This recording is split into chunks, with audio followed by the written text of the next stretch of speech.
From disaster, Steve used courage, wisdom, and his camera phone. That should do it. Way to go, Steve! By simply taking digital pictures of his family's important documents, Steve can always have them stored safely online, no matter when disaster strikes. Learn other simple ways to protect your home and family before a natural disaster at ready.gov. That's ready.gov. A message from FEMA and the Ad Council. News Radio 690 KTSM El Paso. Live from the KTSM AM 690 studios, it's Talk El Paso with Andrew J. Polk. Be a part of the show by calling 915-544-KTSM, 915-544-5876, or comment online on our stream at facebook.com/Talk El Paso. It's 4 p.m. Mountain Time, and that means it's time to talk El Paso with Andrew J. Polk. Thank you all so very much for joining us here for Talk El Paso, airing live on News Radio 690 KTSM. I'm your host, Andrew J. Polk. Thank you for tuning in, however you may be doing so, be it on air, online, live streaming through the free and reliable iHeartRadio app, or joining us over on the various social media pages. We're up on these days, facebook.com/Talk El Paso, the Talk El Paso channel over on YouTube, Twitter at Talk El Paso, or twitch.tv, Andrew J. Polk. A lot of stuff we're going to be talking about here today, including a lot of different issues in a lot of different ways in a lot of different sectors of town. If that sounds cryptic, we're going to be talking about elections. We're going to be talking about border security. We'll be talking about what you're going to be finding on the ballot besides candidates and a whole lot more. So, yeah, just going to call that a general overview at this another busy start to the week here. And, the weather woes definitely go beyond just our region. If you all got some good rain, we didn't get too pounded in the weather department in our section of town here, but others definitely did. Rescues and inches in hours in some parts of the state here.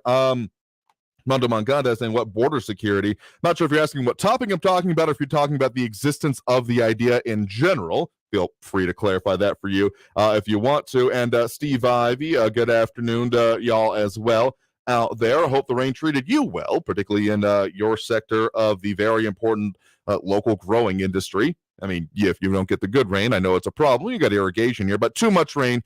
That line from Jumanji will ever stick with me. A little rain never hurt, but a lot will kill you. Where's he talking about water? In any case, we've definitely seen a lot of it, and not exactly more than our fair share. Previously, it would have been, but given how other things are happening around the area, including rescues out at Carlsbad Caverns, both from the visitor center and other areas, and how Dallas saw 8 inches by some reports within about a few hours, also known as our yearly allotment of rain. Sure, they expect more usually, but that much at one time becomes a little bit of an issue, but a little bit more locally. Again, got those deadlines coming up. We are T-minus, let's call this 52 minutes away from the deadline for there to be all of the submissions done for those hoping to run for city council in this upcoming election set. Again, we have actually already pretty crowded field already, because there's a lot more to come there and a lot of people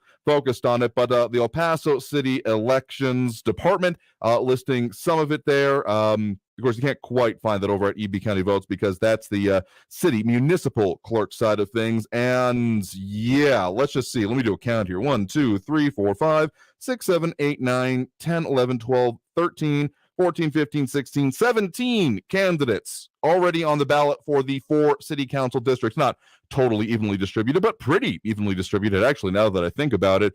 And more potentially expected here, as we also have Eric Von Holstein-Rathlow joining us over there on the social media. Again, that's one of the better ways you can chime in throughout the show, is there on social media. Again, Facebook, YouTube, Twitter, and Twitch, kind of showing the breadth and span of it there a little bit. I'm sure more YouTube will chime in there. Twitter is more of a response / DM kind of thing, but we're trying to do a better job monitoring that if you're asking us our questions there. I think we've covered most of the ones that have generally come in, but if we've missed you, feel free to send us a note there. In any case, let's get into those elections, because I know that's been a very, very big focus. So again, we are by 5 p.m. today is the deadline for anyone to get on the November ballot. And so a lot of local outlets, but particularly El Paso Matters and El Paso Wing doing some pretty good job of overviews and even interviews, particularly in the El Paso Inc. side of things on who was running so far. I always find it interesting to see who does not respond. In general, incumbents seem to not be, doing that much here in terms of responding to those, but also some of the more major candidates. I don't want to call that a trend along El Paso local politicians because some are responsive, but in general, those in city council is notorious in my mind when it comes to this of responsiveness. So we have not started our own interview response on this, but El Paso does make it very clear who has and has not responded to their inquiries there. Eric von Holstein-Rathlow, being happy that O'Rourke is not on the any local ballots here, but oh, don't you worry, he will be on the November ballot himself here. So not totally locally, but you will be able to vote on him in this local area, as of course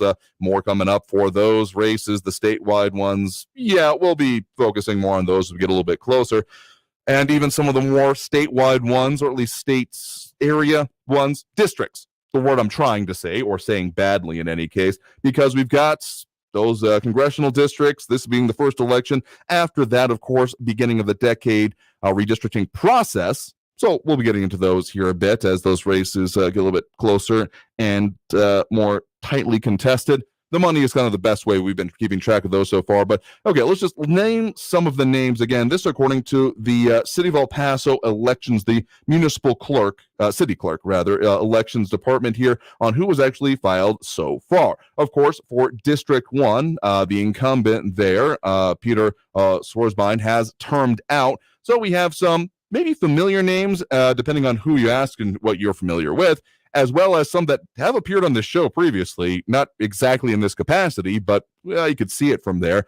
We have Annalisa Cordova Silverstein, Aaron Tagg, Brian Kennedy, Dave Jones, and Deris Montañez Berrios. If you're recognizing that last name in particular, that's because, well, she was also on the primary ballot most recently against El Paso Congresswoman and incumbent there. And, of course, all of the stuff that goes with that. But now switching up and going instead for Representative District 1 for El Paso for City Council. And yeah, you again some other names that might be standing out to y'all. We'll get more into that. And then Representative District number 5. In that case, the incumbent Isabel Salcido has now filed for re-election as well. But challengers in that race, Joe Pickett, which might be, for those who have paid attention to politics in El Paso for a while now, maybe a familiar name-ish, former state rep in that case, who decided not to run after I think coming out with some personal health issues, or if that was the rumor, my apologies in those cases. But in any case, coming back and stepping into local El Paso politics, going for that District 5 seat. Also running, we have Richard Genera and Felix J. Munoz. And then in Representative District 6, we have Claudia Lizette Rodriguez filing again there. Then we have Christian Botello, Art Fierro, also a former state rep, as he was not able to continue with the redistricted district he had previously. Two of the local state reps pitted against each other, and him not coming out on top, that switching his focus in this case apparently to now being in city council. And then we also have Benjamin J. Leyva and the Representative District 8. That's one where it's not clear if the incumbent has filed just yet. El Paso Inc. noting that, of course, that is getting down to that correct part of it here. That is, again, it's not clear whether Cicely Lizarga, the incumbent, has filed just yet, not noting that they did not respond to their request. But otherwise, on that ballot, so far, again, according to the city clerk office, Richard Wright, Cruz Morales, Chris Canales, and Bettina Olivares. And interesting responses therein. El Paso Inc., for its part on the overall part of it, headlined here, City Council candidates racing crowded field, sub-headlined, that property tax relief is a top priority for many city council candidates.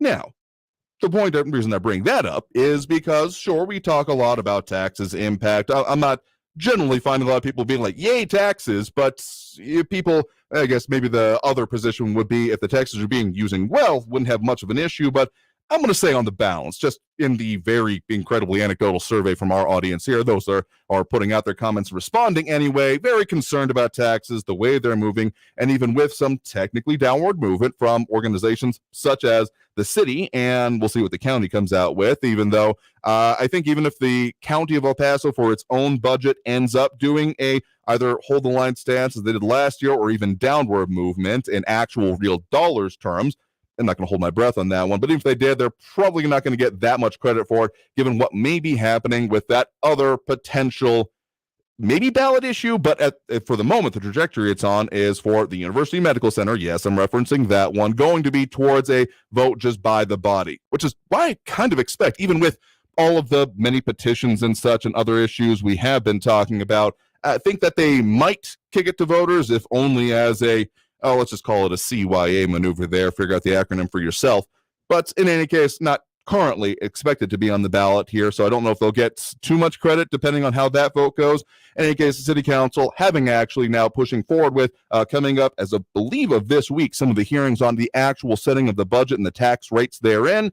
A lot of you have expressed serious concern with how taxes are moving, what the impact is on both yourselves, which is a perfectly reasonable point to make, but also the community in general and what it means for people being able to live here, stay in the city, etc. El Paso, of course, in the larger Borderland region, very much, at least when I was growing up anyway, talked of as a low cost of living, inexpensive place to live. And the people who talked about the cost of labor being cheap, I have some issues with that mentality, but it all kind of combines here. And if that's changing, primarily led by, costs of government and things like that, maybe not the best look in a lot of people's minds here. Again, just thinking of the incredibly anecdotal sample we got from our audience here. That's taking us through the first break of the hour here right now. Again, we'll talk more about some of those issues here. And of course, you can see some of the surveys from yourself, but I mean, they got the chance for more things to change. We got about, let's call it 44 minutes by my clock here, a bit closer to 43, really, for those last-minute candidates to get it in here. So if you're holding your ballot already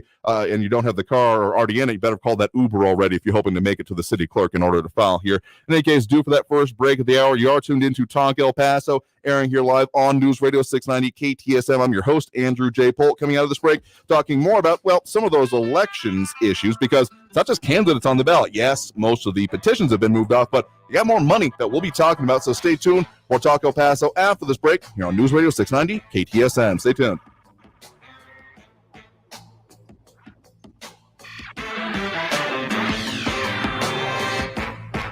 Traffic all day. News Radio 690. Police responding to an accident on the Zaragoza on-ramp to the I-10 eastbound, a stalled vehicle blocking the center lane, Gateway westbound at North Yarborough. Gateway eastbound at Porfirio Diaz, there's an accident reported, and stop-and-go traffic with 11-minute delays on Artcraft between West Side and I-10. Kerry Edwards, El Paso traffic. This report is sponsored by the Ben Ferguson Podcast. Coming up on the Ben Ferguson Podcast, you may be a domestic terrorist and not even know it, all because you question the integrity of the Department of Justice and the FBI. That's now what they're calling you, a domestic terrorist. Why? I'll explain it. Download the Ben Ferguson Podcast now. The El Paso Community Foundation supports the causes you feel passionate about here in the Borderland, whether it's education, social services, arts and culture, the environment, health, or economic development. The El Paso Community Foundation has been promoting philanthropy and progress in our hometown region for more than 45 years. Make your mark with us. Start a fund today for good, for El Paso, forever. Learn more at epcf.org. That's epcf.org. Help the planet with a tip from iHeartRadio Earth. If you've enjoyed our incredible public lands throughout the country this summer, show some love for these spaces and volunteer on National Public Lands Day. It's the nation's largest single-day volunteer event for public lands and is on September 24th. Learn more and find an event near you at nefusa.org/NPLD. Brought to you by iHeartRadio Earth and the National Environmental Education Foundation. To find more tips for smarter, sustainable living or to take action in your own community, go to iHeartRadio.com/Earth. Attend the Las Cruces Gun Show this weekend, August 27th and 28th at Las Cruces Convention Center, 680 East University Avenue, Las Cruces. See dealers selling the finest in modern guns, antique guns, custom knives, ammo, scopes, reloading supplies, and much more. Buy, sell, and trade at the Las Cruces Gun Show this weekend, August 27th and 28th at Las Cruces Convention Center, 680 East University Avenue, Las Cruces, New Mexico. Get $2 off admission. Go to azgunradio.com. Parking is free. At EasyCater, food for work is our thing. Maybe that's why we get orders from 93% of Fortune 500 companies. So what's up with the other 7%? Everyone, meet our newest employee, Susan. She has an idea that is going to revolutionize our food ordering. Hi, Susan. So nice to meet you. Unfortunately, she just gave her notice, and today is her last day. I'm going to miss her. Why don't all companies order through EasyCater? Who knows? Order 24/7 from over 95,000 restaurants on ezcater.com. ezCater, food for work. It's our thing. Text and work. Text and pretend to work. Text and act surprised when someone calls you out for not working. Who, me? Text and whatever, just don't text and drive. Visit StopTextsStopWrecks.org. A message from NHTSA and the Ad Council. El Paso's News Radio 690 KTSM. Live from the KTSM AM 690 studios, it's Talk El Paso with Andrew J. Polk. To be a part of the show, follow on Facebook at facebook.com/Talk El Paso. Now here's your host, Andrew J. Polk. Thank you all so very much for joining us here for Talk El Paso, airing live on News Radio 690 KTSM. I'm your host, Andrew J. Polk. Thank you for tuning in, however you may be doing so, be it on air, online, live streaming through the free and reliable iHeartRadio app, or joining us over on the various social media pages, Facebook, YouTube, Twitter, and Twitch, either on Talk El Paso or Andrew J. Polk. Those are the names you can find us on those platforms. So if you want to send us a note, comment, question, etc., very appropriately way to do that. So a lot of people doing so far. John Brown, so then just leaving a comment. We'll get to here in just a second. But Eric Von Holstein, Rathlow, Mando Monconda, and Steve Ivey a little bit earlier. And dropping those likes and reacts. We do appreciate Eric there as well. Steve Ivey, Monica Cervantes, and Robbie Flores. John Browson saying, I saw the green earth mural on TV. Looks okay, but I bet items start falling off the wall in about 6 months. I was not a part of the construction, wasn't up close to it. But I mean, this is not the first one this guy has done. So to that finer point, not necessarily commenting on the actual subject or style of it, I was hoping for personally maybe a little bit more naturally toned. He's done that as well, but I guess the point is also to be colorful, shocking. There's a lot of art I don't get. I am not an art critic for a variety of reasons, but I mean, it does plan to be up there for 3 years, and I do think others have fared. Whether it works for our wins or not, I guess that would be the major question I have there. Yeah, referring to the Green Hope Project and the big trash animals. This one being a mountain lion in style showing up there on One San Jacinto Plaza. I still consider it the Chase Building, former Chase Building, if you want to be specific about it. So go downtown off Mesa, and you'll probably see it. Just don't rubberneck and cause a crash or anything. Park and then look at it is my point here.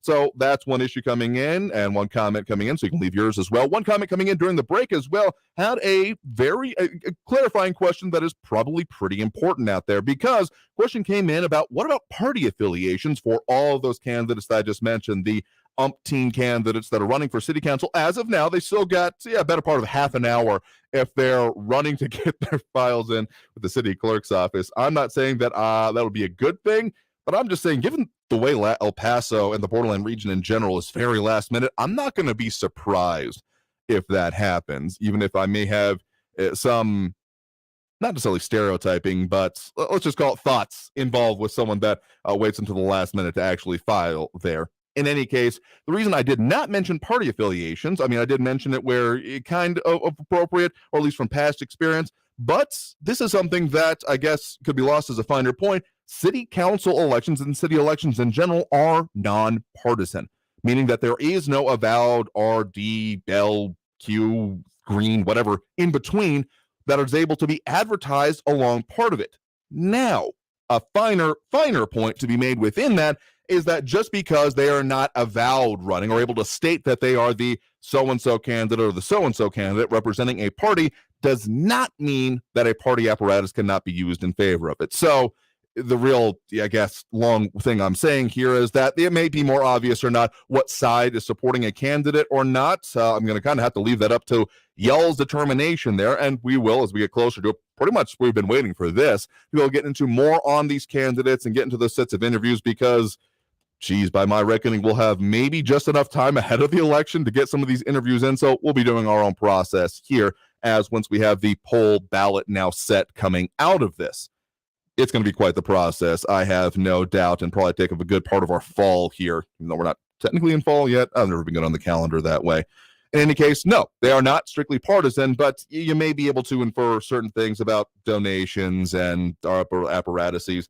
I know a lot of people call it, frankly, in the past that consider it cheating. Oh, you're using those fundraising ways, and honestly, that's a kind of a quirk of El Paso for the most part, that candidates previously have not used the otherwise existing party's apparatus for fundraising, get out the vote, etc.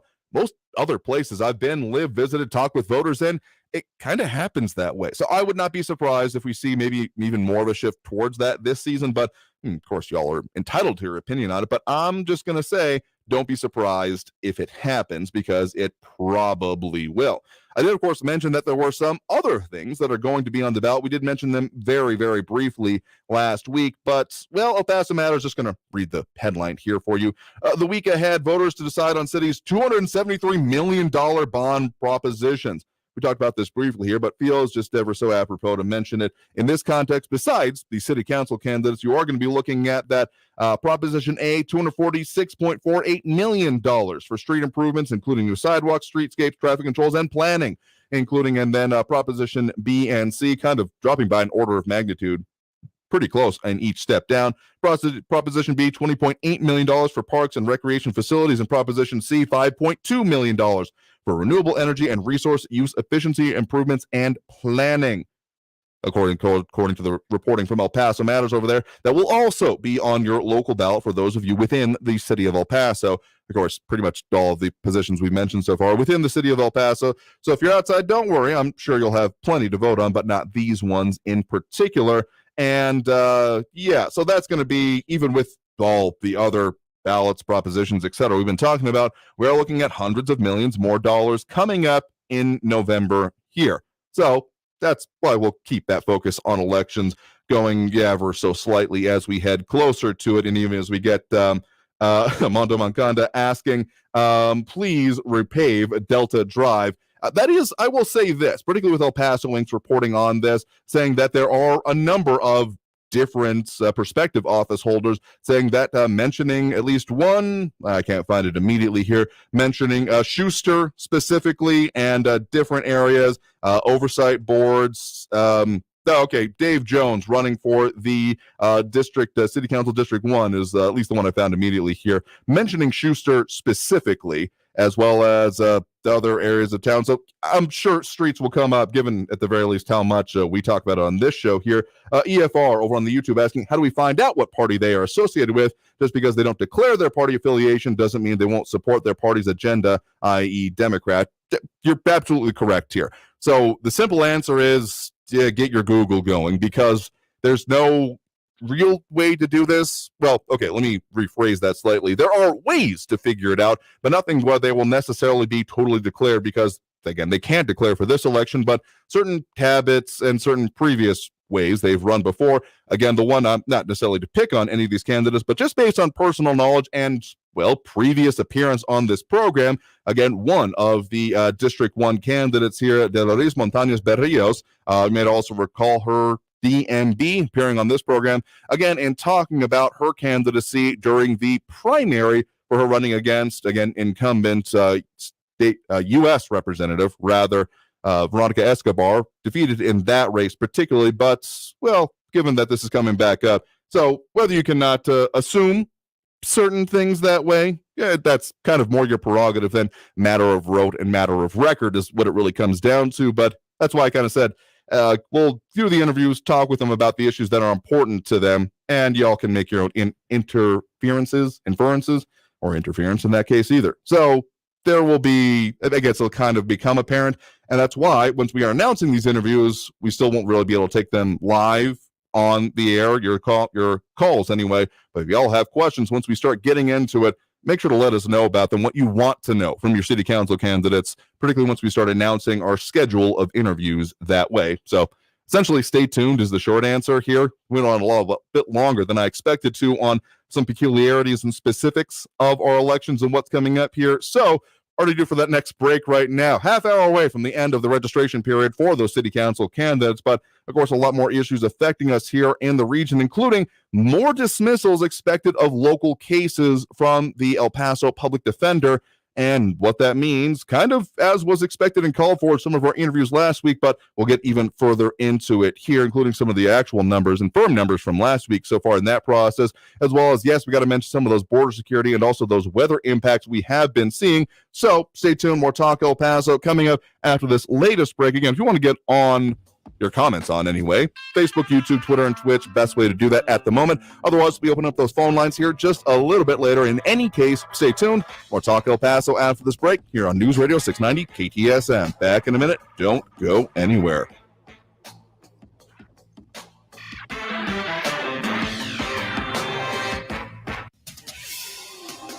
El Paso's News Radio 690 KTSM.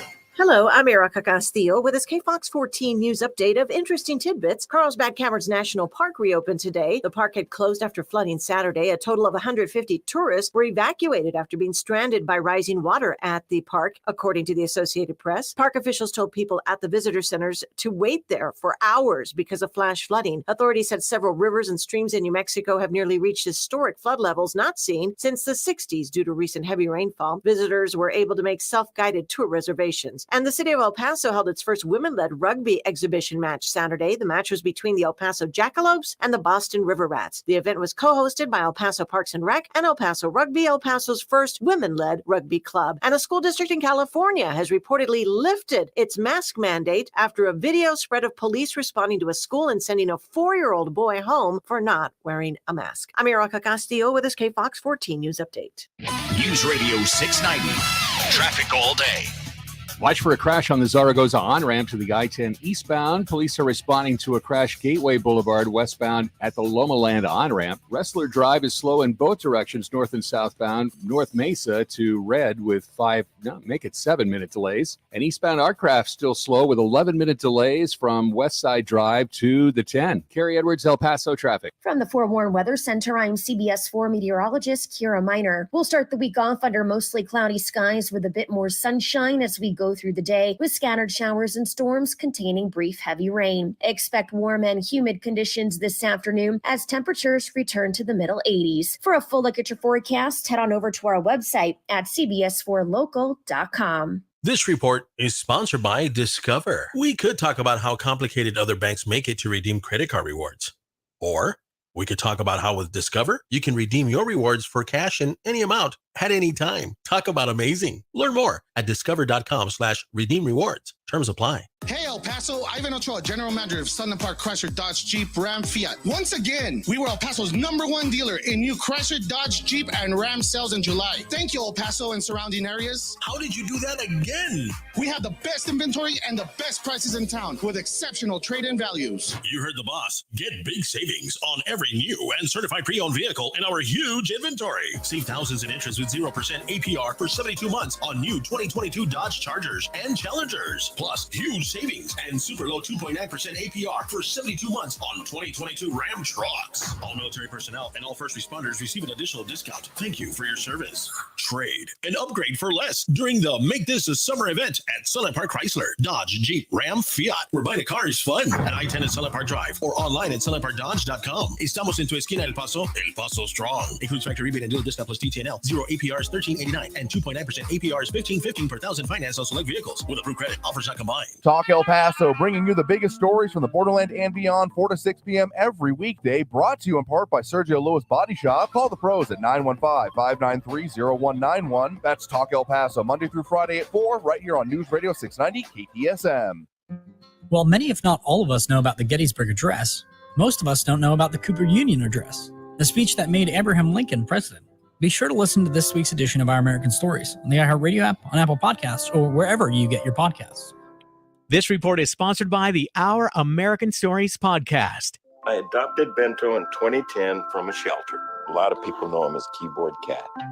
That's just one adoption story that started at a shelter. Visit theshelterpetproject.org to find a pet near you. Brought to you by Maddie's Fund, the Humane Society of the United States, and the Ad Council. News Radio 690 KTSM. Live from the KTSM AM 690 studios, it's Talk El Paso with Andrew J. Polk. To be a part of the show, call 915-544-KTSM or follow on Facebook at facebook.com/Talk El Paso. Now here's your host, Andrew J. Polk. Thank you all so very much for joining us here for Talk El Paso, airing live on News Radio 690 KTSM. I'm your host, Andrew J. Polk. Thank you for tuning in however you may be doing so, be it on air, online, live, streaming through the free and reliable iHeartRadio app, or joining us over on the various social media pages we're up on these days, Facebook, YouTube, Twitter, and Twitch, either under Talk El Paso or Andrew J. Polk.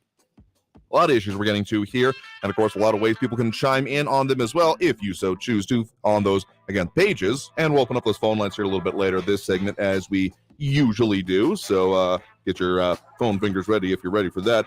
In any case, the issues we're talking about today, again, a lot of anticipation for those. Again, about 24 and change minutes away from the end of the city council registration period.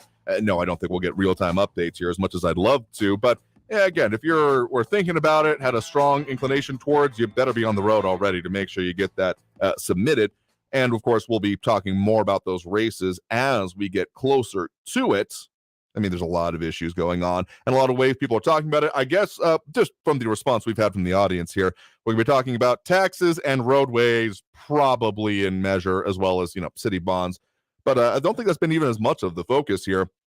I mean, that wet weather, I did call it last week, and I've already seen them starting to show up here. It wasn't exactly a crystal ball moment, but rather a fast past performance informs of future possibilities, if not totally guarantees. The potholes have already started appearing in my neck of the woods anyway, with all of the not exactly overwhelming rain that we had here. I mean, we definitely got a good chunk of it here, but I'm not even going to say that we got Texas's more than our fair share of the rest of the state here. Previously, I may have, as there has been a lot of reporting even going on just last week about the drought in part of the rest of Texas here, including from the Texas Tribune article last Monday, or at least end of last week anyway, more accurately, saying that Texans across the state facing water restrictions as the state experiences its worst out since 2011.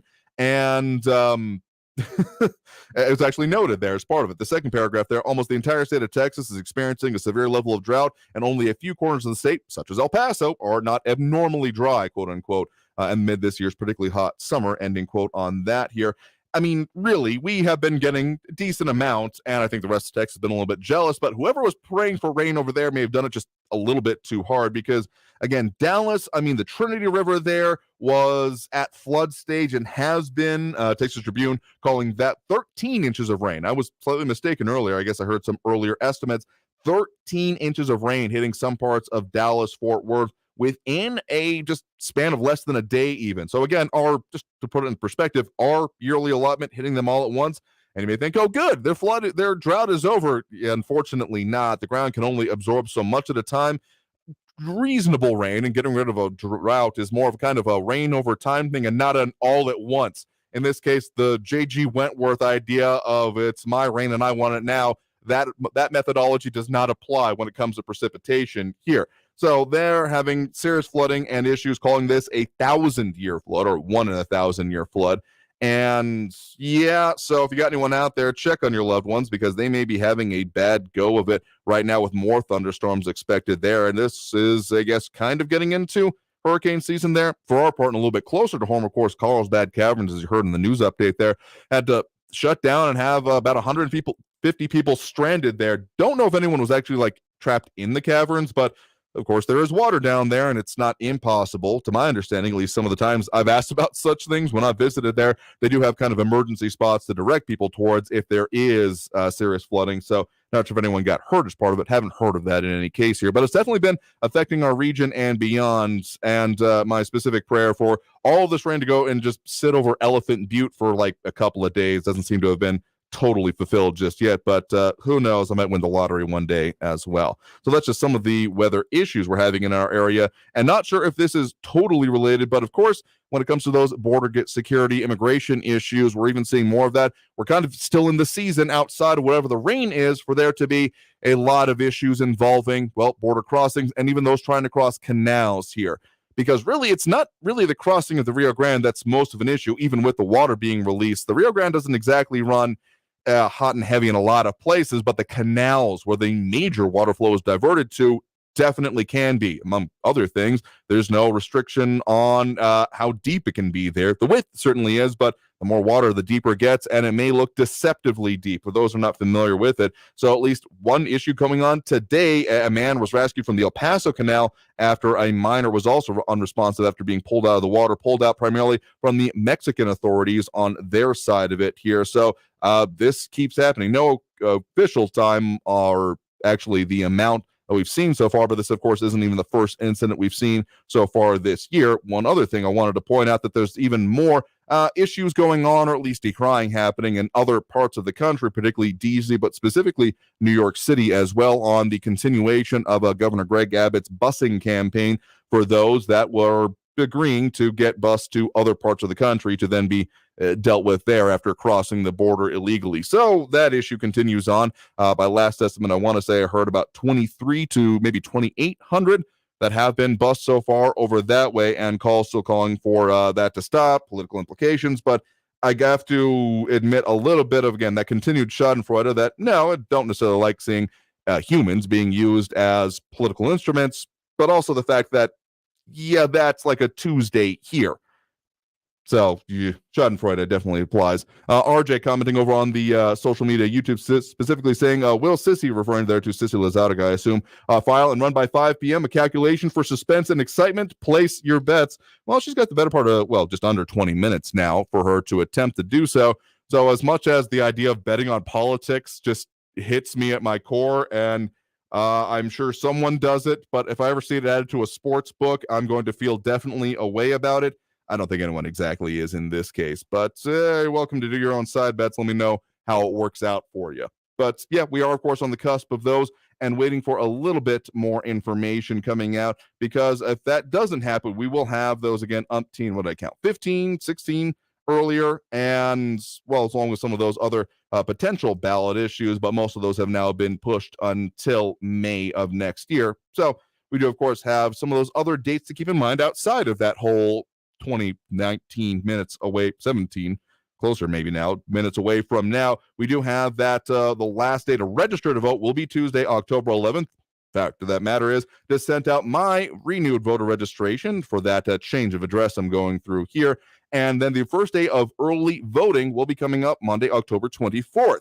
So you, of course, can wait for Election Day yourself if you really want to, but at least put those two dates down on your calendar for me, October 24th and November 4th, so that you can make sure to go and get your vote in. And Kathy Kodry commenting over on the social media, yeah, New York City housing illegals at a luxury Times Square hotel at $700 per night at the expense of taxpayers. I think they're using that partially as their own response, saying, oh, it's causing us so much expense here, but yeah, the ways you manage it here. Again, that's not even terrifically unfamiliar for our areas. Maybe the $700 price tag. There's a hotel that goes for more than $700 a night in El Paso. I'd love to know about it. But in any case, yeah, I think that they could formulate a response a little bit better.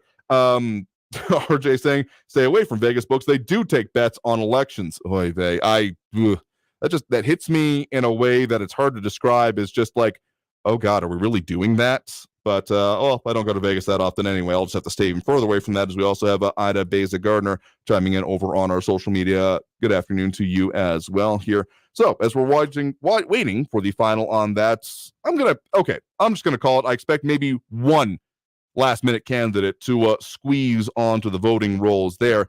Honestly, the actual requirements to run here are pretty low in El Paso, which is why, among other things, we do have such crowded fields. Also, just the conception that if you can run, you should. I mean, I'm not opposed to it. I pretty much always hate to see unopposed candidates in any capacity, whether it be party, specific elections, primaries, or the general elections, because it just shows a lack of thought about it. But there's also maybe it's not exactly back in 2017 when we did some of our first coverage of that mayoral election, one of the last kind of off-year ones or off-year ones that way. I mean, that was a crowd. There were 8 candidates in that field. So I guess I'm mildly enthused that there's a number of candidates not going just for the straight top of the local ballot. But still, I wonder how many of these people particularly have done anything else with their parties. Now, I'm not thinking about anyone in particular here, but if you're going just straight for the elected official position, maybe, just maybe, if you anyone out there, yes, this can include whoever's listening to this directly, if you're considering such a run or getting into a race like this, maybe, just maybe, start with either election workers, your preferred party's infrastructure, and being a part of the staffing there, and get into it, as opposed to just going maybe like straight for the race there itself here. Anyway, that's going to take us through that next break right now, and we will go ahead and open up those phone lines as we do at this point during the show. If you want to get on the line and add your 2 cents by phone, as well as, of course, the comments going on, the number to do so is 915-544-5876, 915-544-KTSM. Back after this break with more Talk El Paso here on News Radio 690 KTSM. Get that number one more time, 915-544-5876, 915-544-KTSM. Back after this break with more. Don't go anywhere.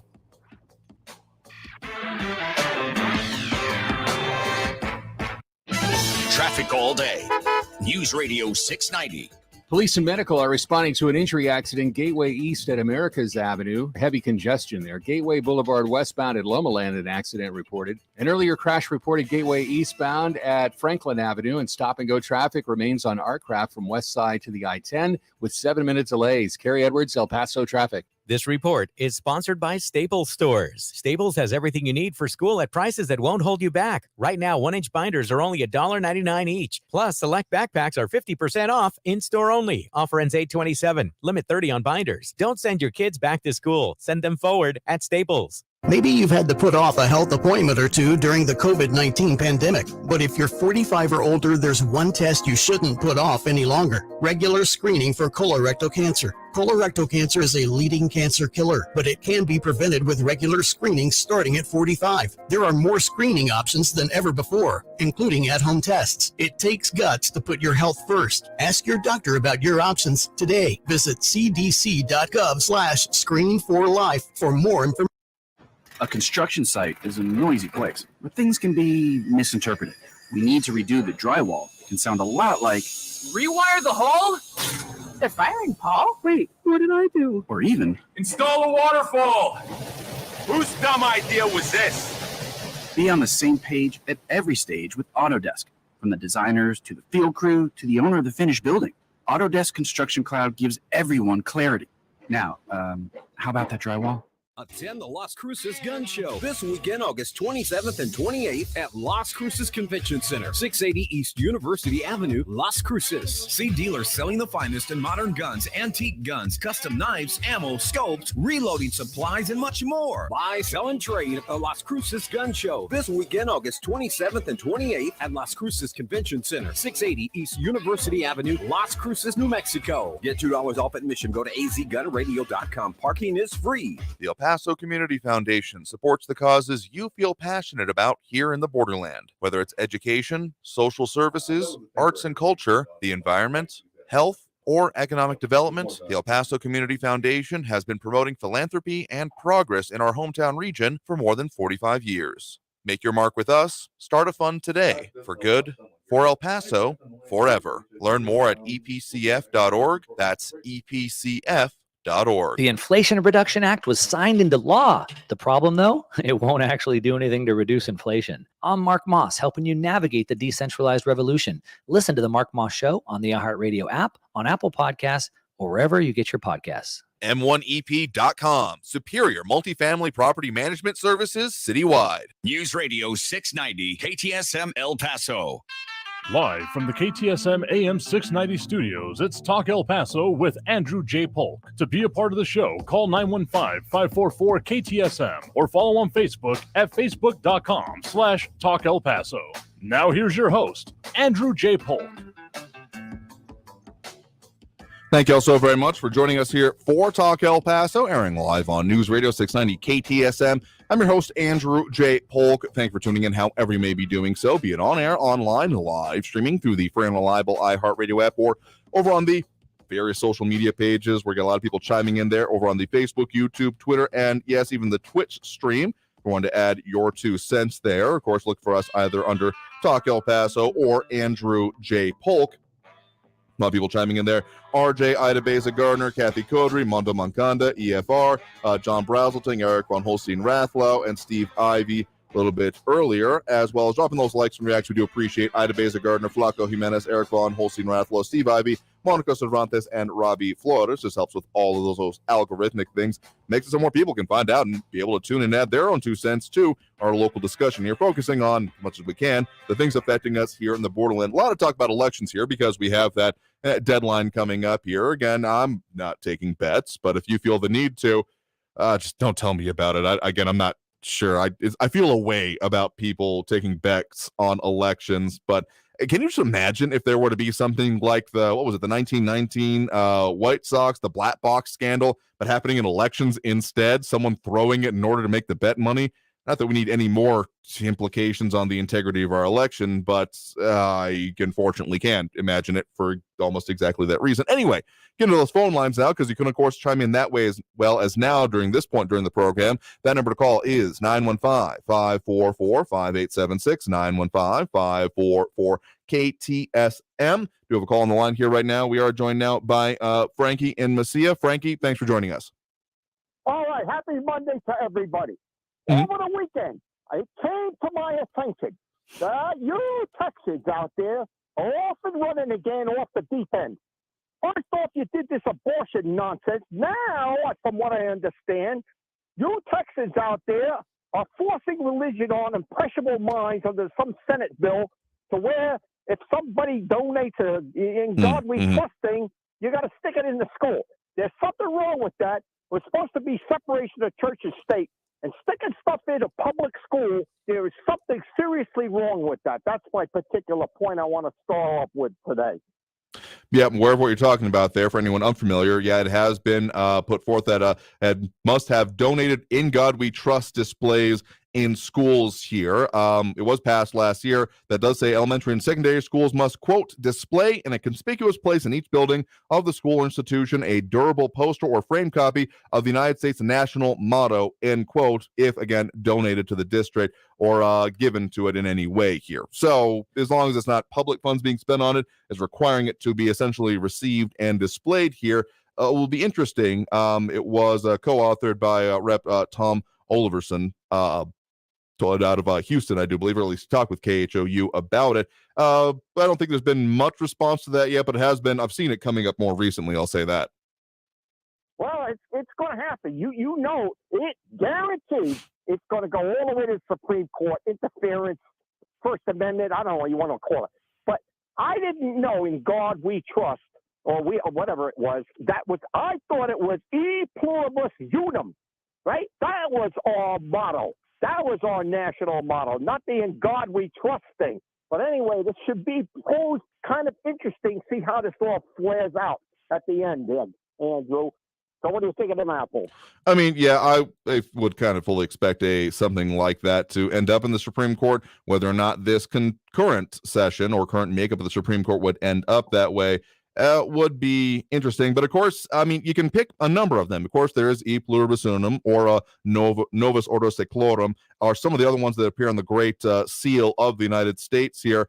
So whether or not it actually does end up there, okay, grain of salt here because it's a man reference at Wikipedia, but that it was in 1956 that "In God We Trust" was adopted as the official model of the United States.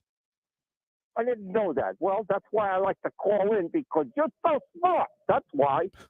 I'm quick on the Google anyway. All right, well, thanks for the point in the call. Do appreciate it. All right, Andrew.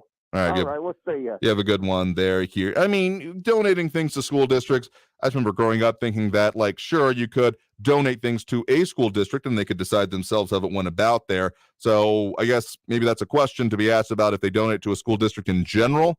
Do they have to then make it to a specific school, or how that works here?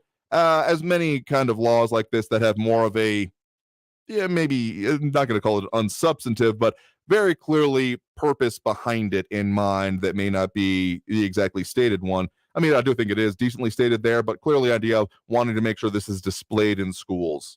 Wonder how much or any kind of challenges coming up on that, given the way we've seen other previous things and even certain kind of similar challenges even coming up with abortion. Yeah, we'll see how it works there. And Ed Clore pointing out Yes, very accurately. Look on your dollar bills, saying if you have any, Frankie, when it comes to that here.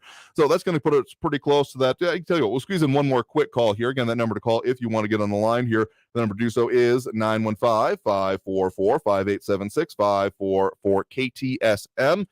You're live with Talk El Paso. Who's this? Ben on the east side. Hey there, Ben here. We got a couple of minutes here, so what's on your mind? Where can I sign the petition against UMC funding of the Sure. Yeah, I know the petition you're talking about here, and just to clarify quickly here, it's not actually against the funding. They do, a lot of the stuff coming out against it is saying that they have concerns about the percentage that they are calling for, that this will then increase general taxes, but just based on that basis alone here in El Paso. But what the petition specifically calls for, and the website where you can find it is elpasopetition.com, it's calling for it to be put onto the ballot so that it would be guaranteed to be voted on by the individual voters of the area, and not just are, in this case, on a county commissioner's court elected representatives. So strictly speaking, it is not opposed to the item here, but it is rather putting it onto the ballot so that it will be voted on by the individual voters here in El Paso. Is there any place in town that you can actually go down and sign the petition besides having to sign it online? I do believe so. It allows you to download it, and they do actually require it to be the phrase that I'm somewhat not in favor of. A wet signature is what's required of it, and you actually have to submit the actual physical copy to them. The phrase just is kind of weird for me. In any case, I do have some meetings coming up here. We are working on some more to talk about how they're actually going about this, because given the short time we're looking at before November, it probably wouldn't show up until a little bit later, though, given that this is a different set of Texas law that they are dealing with here that can force otherwise certificates of obligation to end up on the ballot. There may be some expedited timelines there. So there are some conversations coming up. So stay tuned on if we can get any more of there. I know they have been doing in-person events, and some people have been doing grassroots on that stuff anyway. We'll have more on that as soon as we can get more for you. Is there any, when's the latest you can sign the petition? I do. Let me see here if there is a way to actually, if they have a deadline. Like August, sometime in August, I thought. I want to say yes, but tell you what, I'm going to have to look at that here over the break and get see if I can find the exact answer for you here. So thanks for the point in the call. Do appreciate it. Real quick, Real quick. In contrast to what Messiah Frankie just said, if everybody would just listen to America the Beautiful, all the stanzas in it, and pray for our country because we need it. And America the Beautiful is a wonderful prayer for our country. All right. Well, thank you very much for the point in the call. Do appreciate it. We just got to hit that top of the hour news break here right now.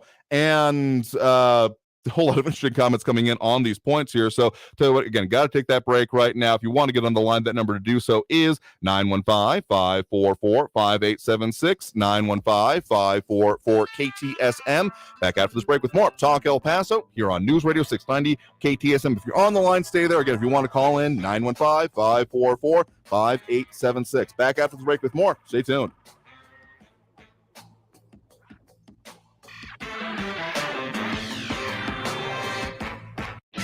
Traffic all day. News Radio 690. A crash is blocking the right lane on Gateway Boulevard eastbound at Americas Avenue. Exit 32, police on the scene there. Border Highway westbound at Midway, a stalled vehicle blocking the right shoulder. 3 lanes are closed on Red Road westbound at Donovan Drive. Ongoing construction there. And Gateway south at East Yandell. Most lanes now back open after that sinkhole repair. Carrie Edwards, El Paso traffic. Always just minutes away from the latest news around town and around the world. You need to know what's going on. News Radio 690 KTSM. KTSM AM El Paso is News Radio 690, an iHeart radio station. I always wanted to learn Spanish, but I never thought I'd have the time. Then I discovered Babbel. Babbel's lessons are fun. They only take like 10 or 15 minutes, and in 3 weeks, presto, you're speaking another language. Like magic. I love that Babbel's lessons aren't just robots talking. They're voiced by native speakers, so you get the pronunciation just right. And they're designed by real language teachers, so you learn how to have real-world conversations, things you'll actually use. 3 weeks. It's incredible. After 3 weeks, I'm on vacation in Paris, having a conversation in French. There's all kinds of ways to learn. Use Babbel's podcasts or games or videos. You can even join live classes with a language teacher. If you want to learn a language, there's no faster, easier, better way than Babbel. Babbel. Babbel. Babbel, évidemment. Go to Babbel.com to try for free. That's BABBEL.com. Babbel.com. Because you never hear this. Hey, hon, I'm late. Chris, I am so pleased you missed the beginning of our meeting. Thanks for making me wait, Dad. I talked to a lot of strangers. Check on your commute. Stay informed. Traffic and weather all day. Or you might never hear the end of it. Well, you were late to our anniversary dinner that one time. Yes, how could I forget? El Paso's News Radio 690 KTSM. News on the hour and a half. Traffic and weather all day. News Radio 690 is KTSM AM El Paso, an iHeart radio station. NBC News Radio, I'm Brian Shook. Former President Trump wants investigators to stop going through the stuff seized at his Florida home. Trump filed a motion Monday demanding the stop until a special watchdog could be appointed to review the evidence. Major flooding at one of the nation's busiest airports is throwing a wrench in travelers' plans. Heavy rains have battered the Dallas-Fort Worth Metroplex, and they've led to a bunch of flight delays and cancellations. FlightAware says 46% of the flights originating from DFW Airport have been delayed. The Parkland school shooter trial is ongoing with gunman Nicholas Cruz's biological half-sister, Danielle Woodard, on the stand. She's awaiting trial on a carjacking charge and wearing a jail jumpsuit. Woodard described her mother's pregnancy. I lived with Brenda. Nicholas was developing in her polluted womb, and she was consuming grape Cisco wine cooler. Woodard testified her mother bypassed drug tests by using urine samples provided by Danielle. Dr. Anthony Fauci is soon stepping down after decades of working to stop the spread of infectious diseases. Working for half a century to stop the spread of diseases like AIDS and COVID, Dr. Anthony Fauci confirms he will step down this December. Fauci has been in charge of the National Institute of Allergy and Infectious Diseases since 1984, first joining government researchers back in 1968. Fauci has won sweeping praise and fierce criticism for the way the U.S. responded to the COVID outbreak, the 81-year-old telling the Washington Post he wanted to step down now while he was still healthy and energetic. I'm Rory O'Neill. At the closing bell, the Dow Jones lost 643 points to 33,063. You're listening to the latest from NBC News Radio. New York will start administering low-dose monkeypox vaccines to expand access to more people. Natalie Migliori reports. New York State Health Commissioner Dr. Mary Bassett says the intradermal dose uses 1/5 of the current dose and is just as effective. However, it's a little bit more painful than the old process. These aren't serious, but they're unpleasant. But, we have been struggling with not having enough doses. Governor Hochul says the struggle will be getting the same amount of vaccine supply from the federal government. And that's not how they see it exactly right now, but we're going to continue those conversations. New York has nearly 2,800 monkeypox cases. I'm Natalie Migliori. The FDA is approving the first fast-acting oral drug for clinical depression. It can improve symptoms of those who suffer from clinical depression after 1 week of administration. It marks the first type of new medication to be approved for treating depression in over 60 years. Apple employees are launching a petition over the company's plans to return to the office. Michael Kastner has more. The company is ordering many workers to return to the office at least 3 days a week starting next month. Employees say it could poorly affect their well-being. CEO Tim Cook reportedly said in a memo that workers in the San Francisco Bay Area were expected back in office on Tuesdays and Thursdays, with another day to be determined by individual teams. The petition was shared online by Apple Together, which identifies as a global solidarity union of workers company-wide. MoviePass is set to make a return at the end of the summer. The ticket subscription service is doing a beta relaunch on Labor Day, with potential users first joining a wait list, followed by being invite only.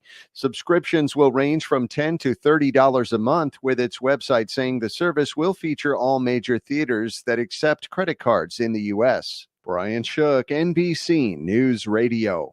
Now your chance at $1,000 and a trip to our 2022 iHeartRadio Music Festival. Text the nationwide keyword WIN to 200-200. You'll get a confirmation text and info.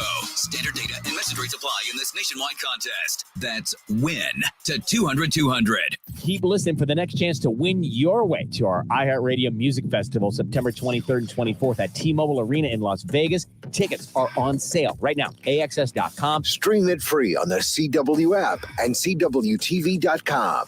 The iHeartRadio Music Festival is connecting all of us. Brought to you by the CW's new hit series, All American Homecoming. Stream every episode now for free, only on the CW app. This report is sponsored by Staples Stores. Staples has everything you need for school at prices that won't hold you back. Right now, Staples comp books and number 2 pencils are just 50 cents, and 2 pocket paper folders at just 25 cents each. In-store only, offer ends 8/27, limit 30. Don't send your kids back to school, send them forward at Staples.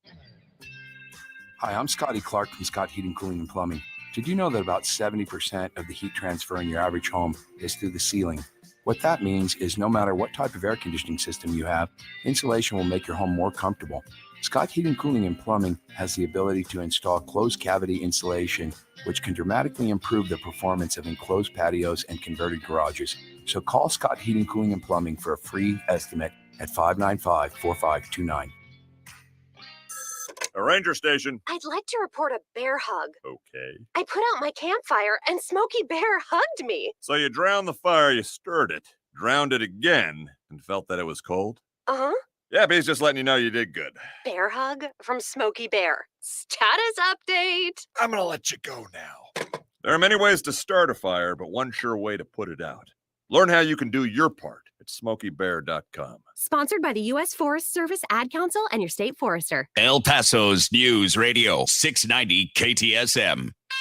Live from the KTSM AM 690 studios, it's Talk El Paso with Andrew J. Polk. To be a part of the show, call 915-544-KTSM or follow on Facebook at facebook.com/Talk El Paso. Now here's your host, Andrew J. Polk. Thank you all so very much for joining us here for Talk El Paso, airing live on News Radio 690 KTSM.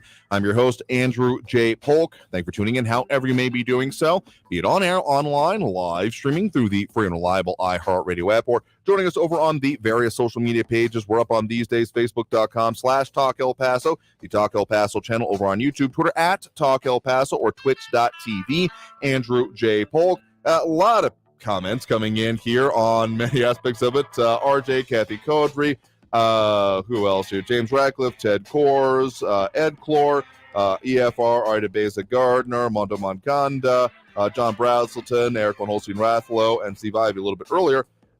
Dropping those likes and reacts, we do appreciate. Ione Grimm, Ted Kors, Ida Beza Gardner, Flaco Jimenez, Eric Von Holstein Rathlow, Steve Ivey, Monaco Cervantes, and Robbie Flores. Really, any way you're tuned in and chiming in and taking part in it is a good way if it works for you.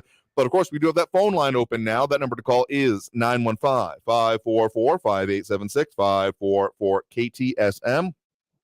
EFR, in reference to the question here, wasn't able to find something specifically, but EFR over on the YouTube saying that signatures needing for that El Paso petition, again, elpasopetition.com is where I have found it, though I've had a lot of ways of it sent to me. There's also some action going on from the Libre initiative in town, saying that EFR saying that it needs to be signatures by September 9th. So, well, not surprised that it's coming up soon here, but specifically, again, the why it's a little bit different, the actual petition itself at the top says, the following registered voters of El Paso County oppose the issuance of certificates of obligation by the El Paso County Commissioners Court and the name of the El Paso County Hospital District, and submit this petition pursuant to Texas Local Government Code subsection 271.049C. And they do oppose it. I mean, there is, I kind of misspoke to Ben a little bit earlier, does not necessarily say it is, in a way, opposed to the actual issuance here. So maybe I'm getting conflated with a couple of petitions out there, because another one I'm aware of is more focused on making sure it ends up on the ballot. So there's a couple of different issues at hand here. So again, apologies to Ben for misspeaking there here. So again, we're looking at having some more conversations, hopefully with some of the actual organizers here, as some more is being mentioned there, and also some other parts here about church and state coming on here interesting way this often goes about here in the many ways and issues we get into here. Ted Core saying separation of church and state was to prevent a state religion.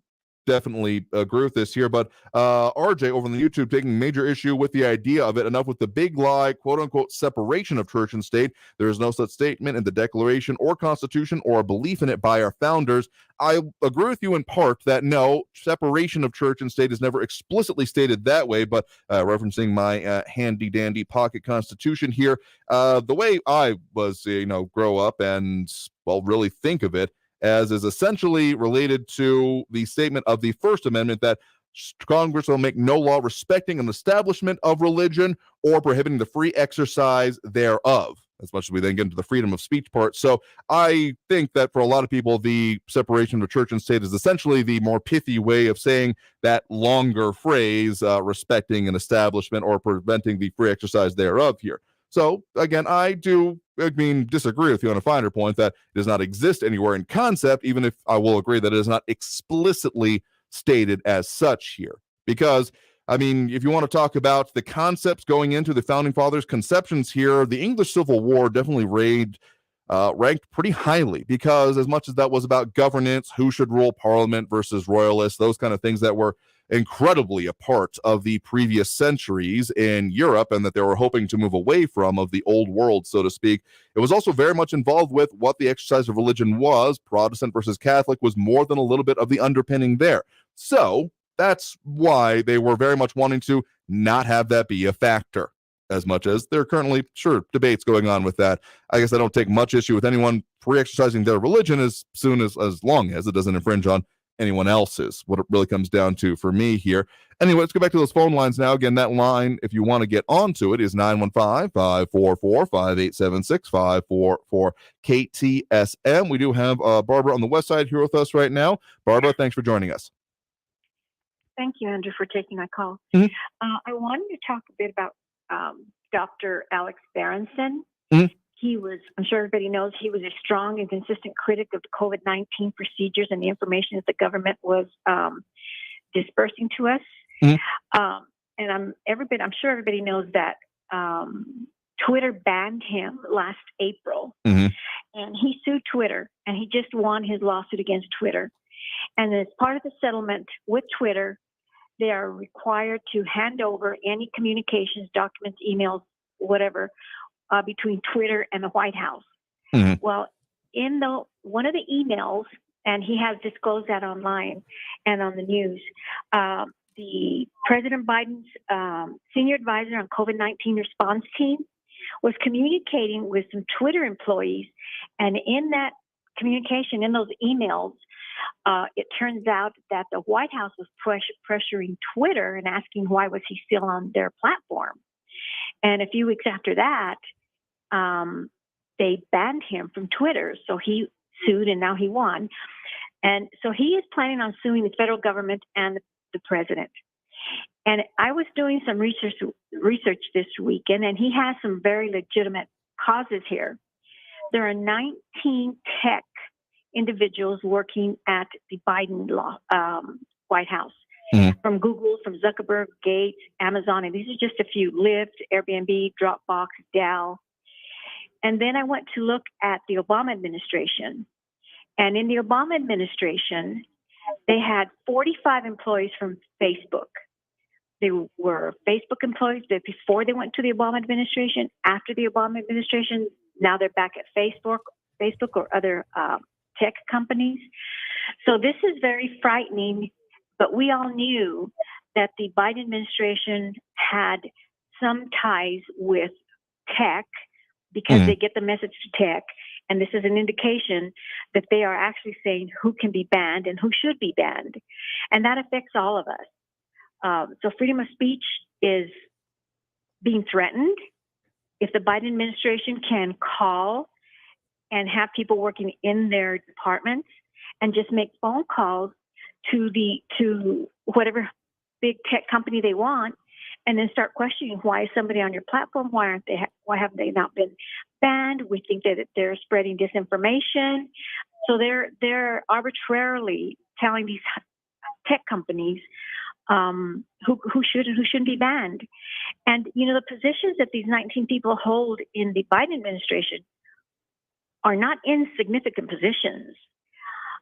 So after the Biden administration leaves, they'll go back to their positions. And President Obama has boldly stated that 90% of Biden's cabinet were members in his administration. And that's frightening. So we wonder who's leading our country. Well, that right there ought to tell us who's leading the country and who's pulling the strings and who's making policy. If 90% of the Obama administration, as he claims, are now working in the Biden administration. And I looked up some of these individuals, and wow, is all I can say, that they are continue to affect the United States in a negative way, in my opinion. And Mayorkas, one of the guys, look what's happening at our border. And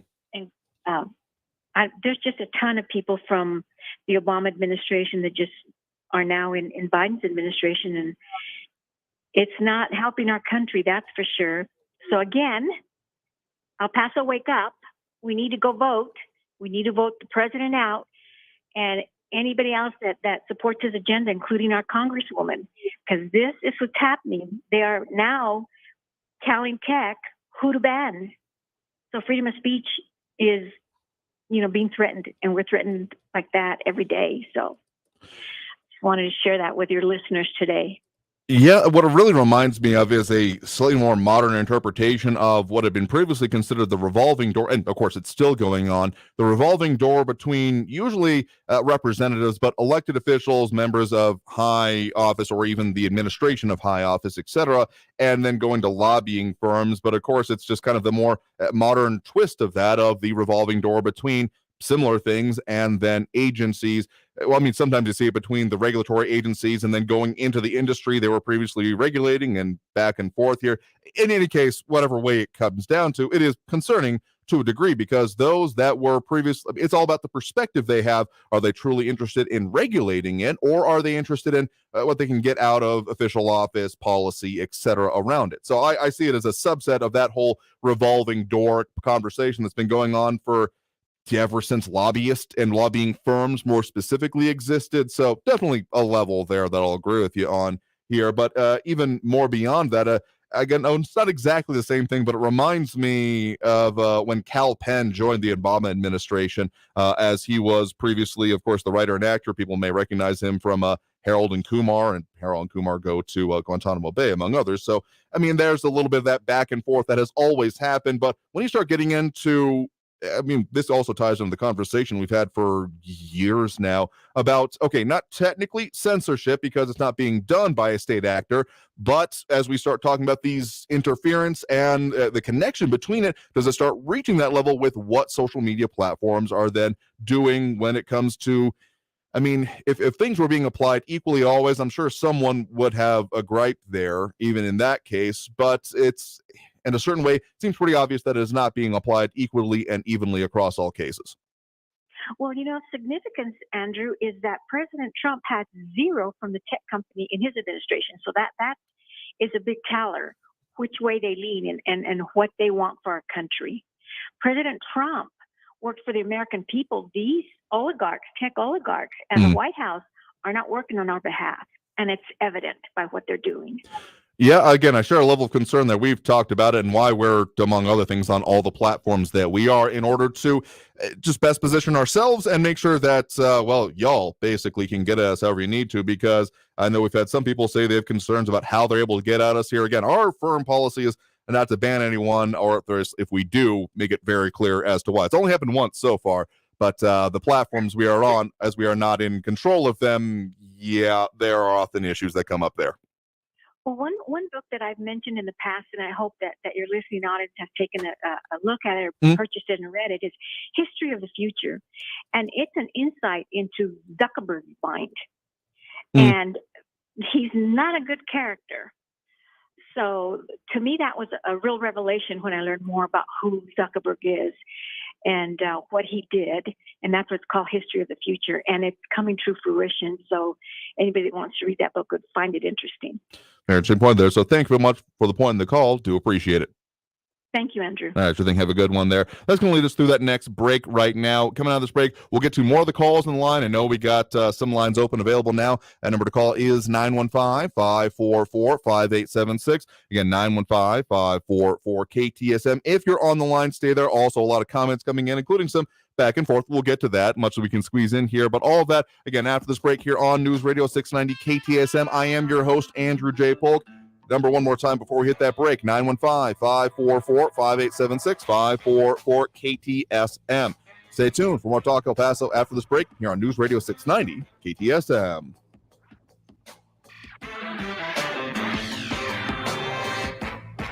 Traffic all day. News Radio 690.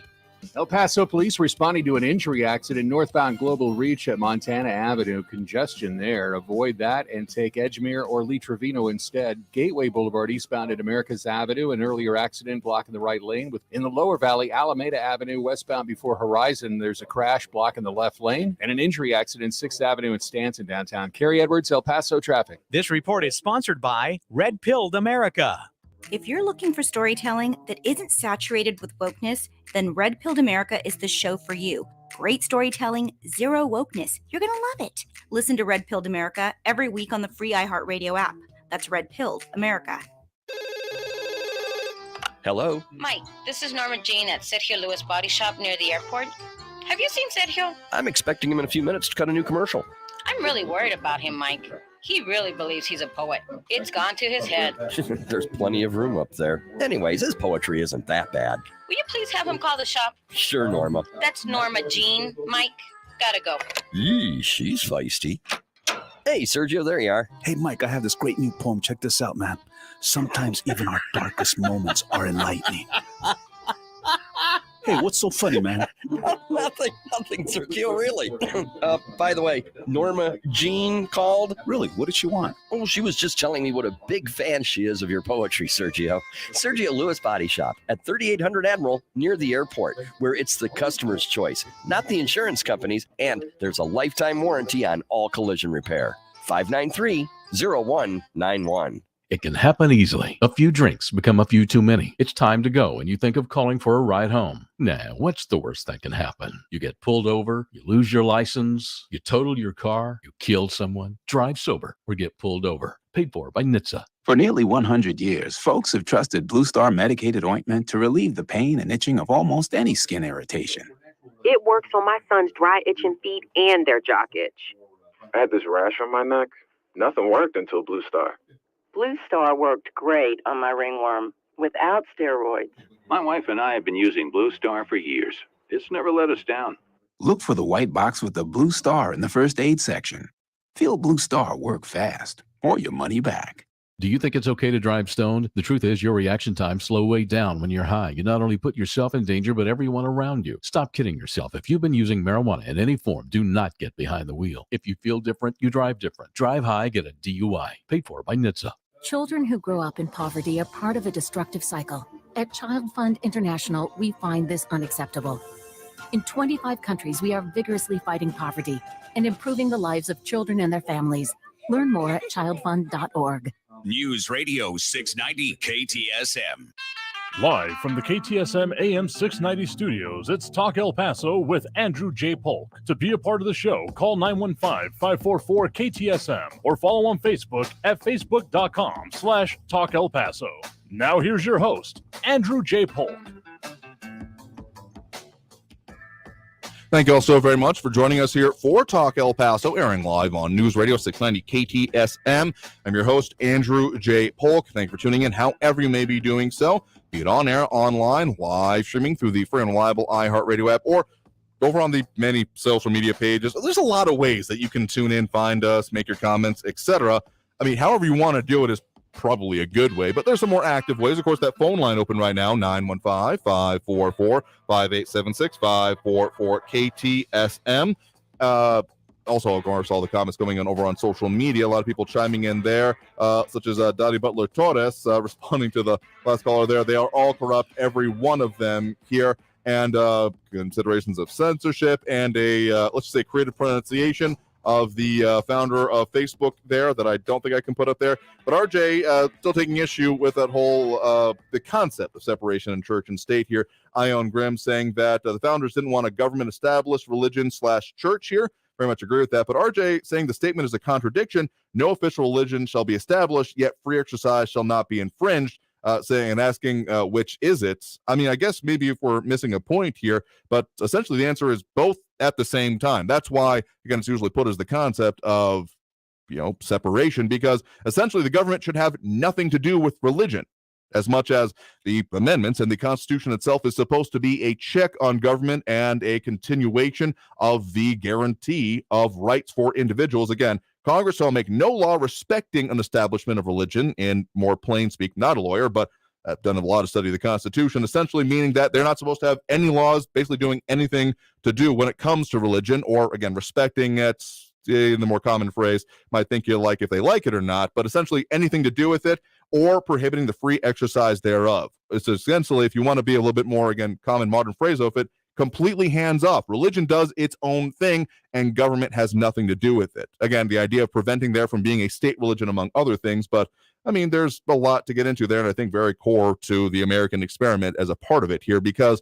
sure, there were a lot of founding fathers that were part of different Christian denominations, and a lot of states that were founded by different ones for the practice therein. They all realized that, sure, I want freedom for my religion, but if there is a whole lot, if we're saying that, well, only my religion can be in place, what happens if someone else comes into power and they say, okay, well, now only mine is, or my version of it? And again, looking at, well, what happened in Europe, among other things, they were very uninterested in that. Anyway, get back to the phone lines here right now. Again, the number to call there is 915-544-5876, 544-KTSM. Actually have some points coming up here about some of these petitions here, so we're going to talk briefly here now.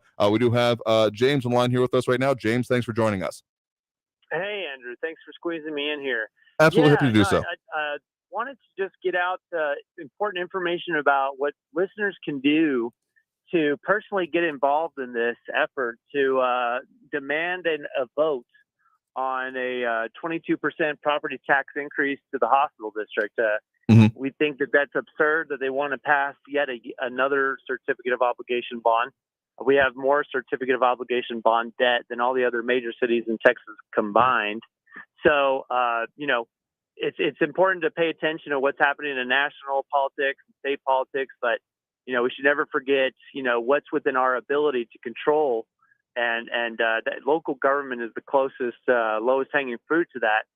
So, anybody who wants to help out with this endeavor with a petition drive, we've been at this since July 4th, Independence Day, but, it's not a sure thing. We do need people not to be on the sidelines. If anyone has the time, we have a PAC called El Paso Coalition for Responsible Government.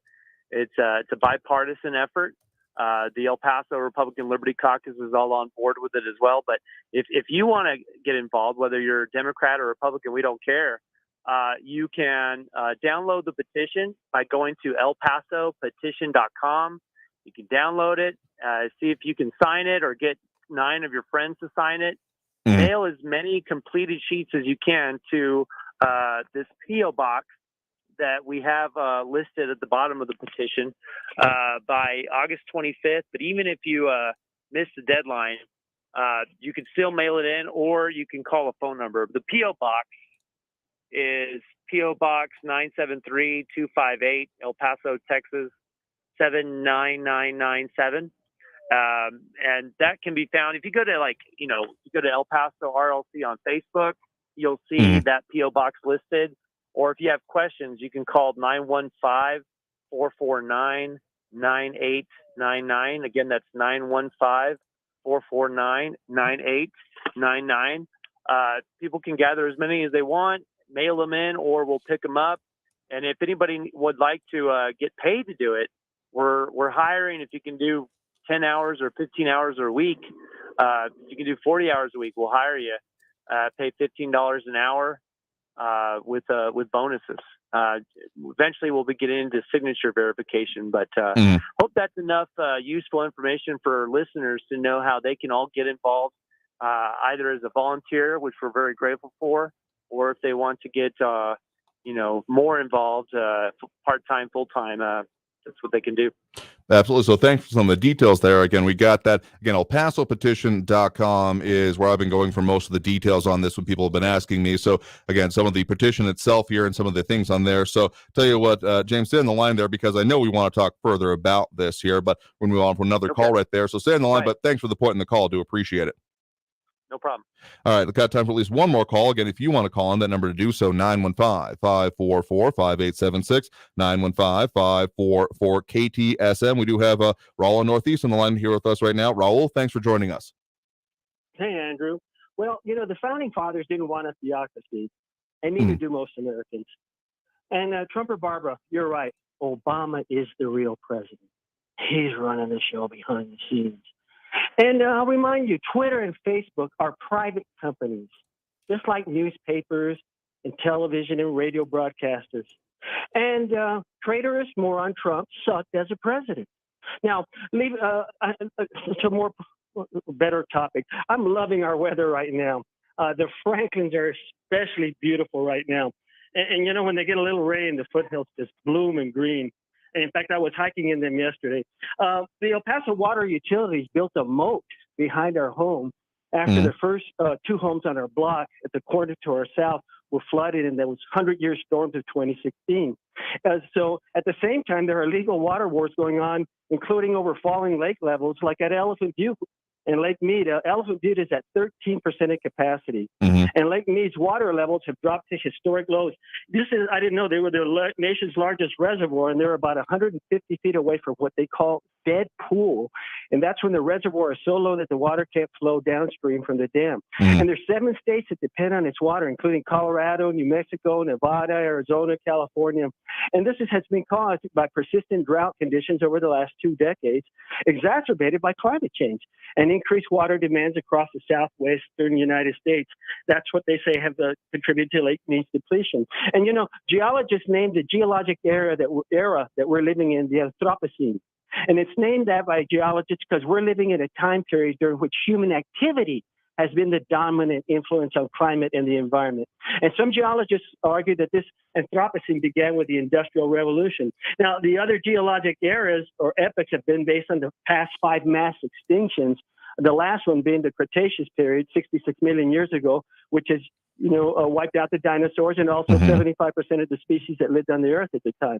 But now we have the anthropogenic global climate weirding, destructive and deadly weather out of the norm, too much or too little water, principally caused by the burning of fossil fuels that pollute the atmosphere, warm the planet, and is melting the ice at the poles and raising the sea levels.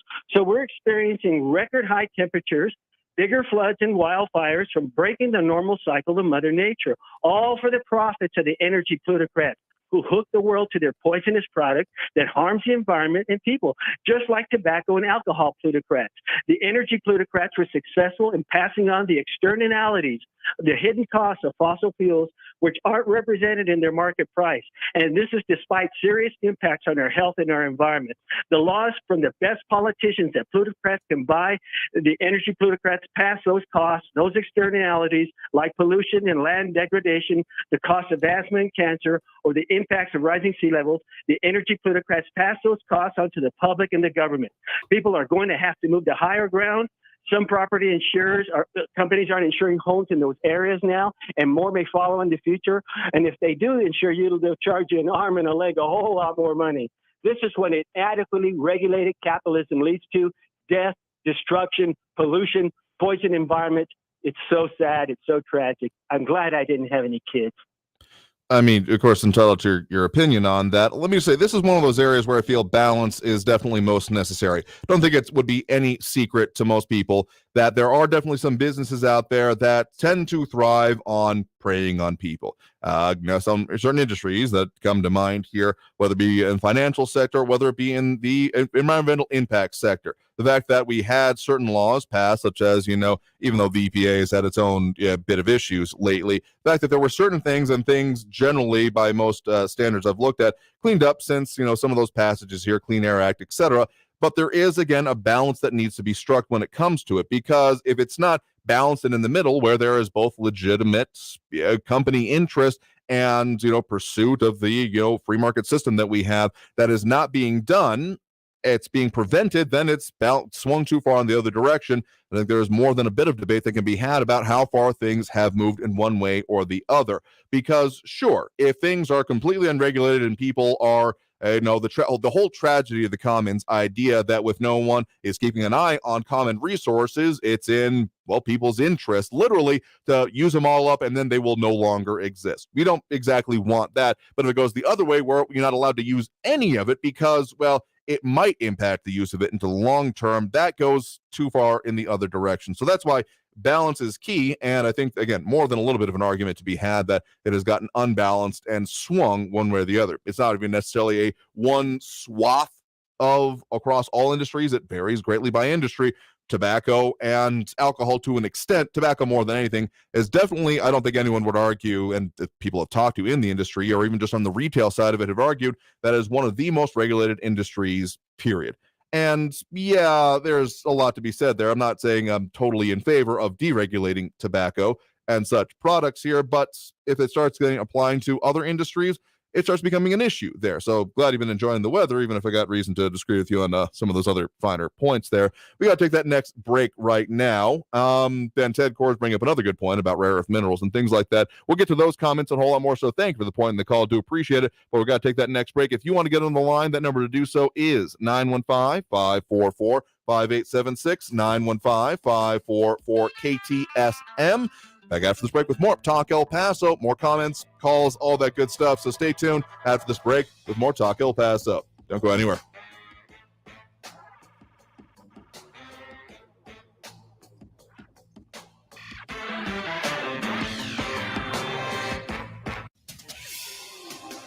El Paso's News Radio 690 KTSM. Hello, I'm Erica Castillo with this KFOX 14 news update of interesting tidbits. Carlsbad Caverns National Park reopened today. The park had closed after flooding Saturday. A total of 150 tourists were evacuated after being stranded by rising water at the park, according to the Associated Press. Park officials told people at the visitor centers to wait there for hours because of flash flooding. Authorities said several rivers and streams in New Mexico have nearly reached historic flood levels not seen since the 60s due to recent heavy rainfall. Visitors were able to make self-guided tour reservations. And the city of El Paso held its first women-led rugby exhibition match Saturday. The match was between the El Paso Jackalopes and the Boston River Rats. The event was co-hosted by El Paso Parks and Rec and El Paso Rugby, El Paso's first women-led rugby club. And a school district in California has reportedly lifted its mask mandate after a video spread of police responding to a school and sending a 4-year-old boy home for not wearing a mask. I'm Erica Castillo with this KFOX 14 News Update. News Radio 690. Traffic all day. Traffic's backing up in all directions from an accident Global Reach in Montana Avenue. Avoid that congestion. Use Edgemere or Lee Trevino instead.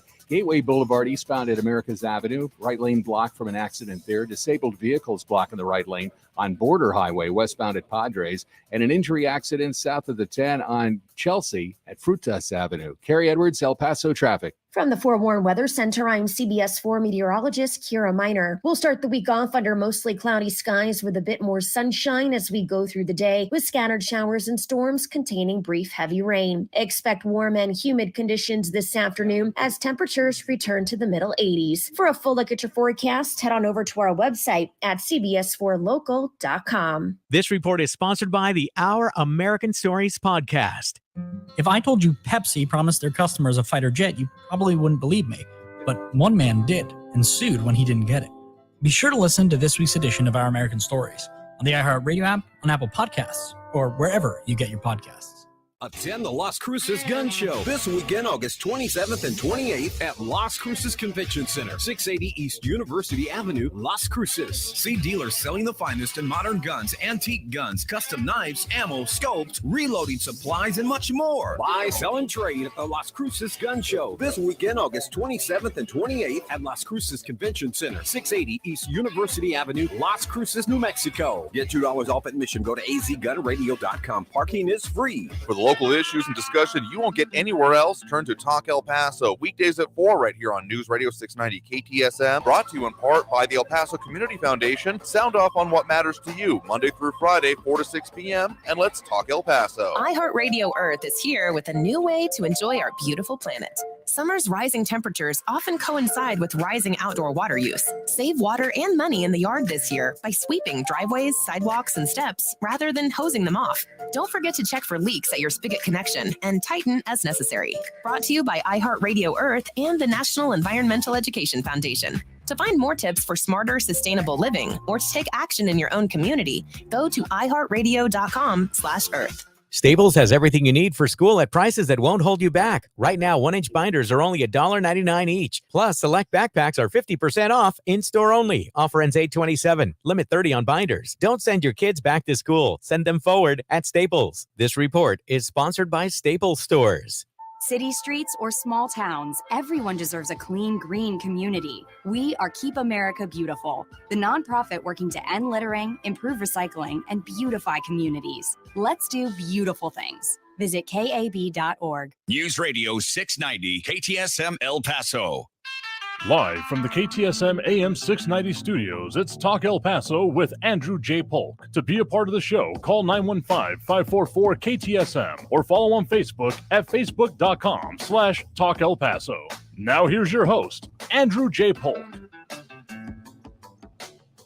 Thank you all so very much for joining us here for Talk El Paso, airing live on News Radio 690 KTSM. I'm your host, Andrew J. Polk. Thank you for tuning in however you may be doing so, be it on air, online, live streaming through the free and reliable iHeartRadio app, or joining us over on the many social media channels, and a lot of comments coming in on all of those. We're never really able to get to all of them here, so if you want to see it for yourself, they're out there and on the different platforms themselves, Facebook, YouTube, Twitter, and Twitch, either under Talk El Paso or Andrew J. Polk, depending on your platform. Sometimes it's both. So whatever works for you, the best way you can be. And again, we also do take them on Twitter, even though there it's more of a, the whole DM response kind of thing. We do try to check them here, but if you ever have something you really want to say to us, again, feel free. And of course, that phone line, 915-544-5876, 544-KTSM. Some concern about being convinced to buy blue toilet bowl water.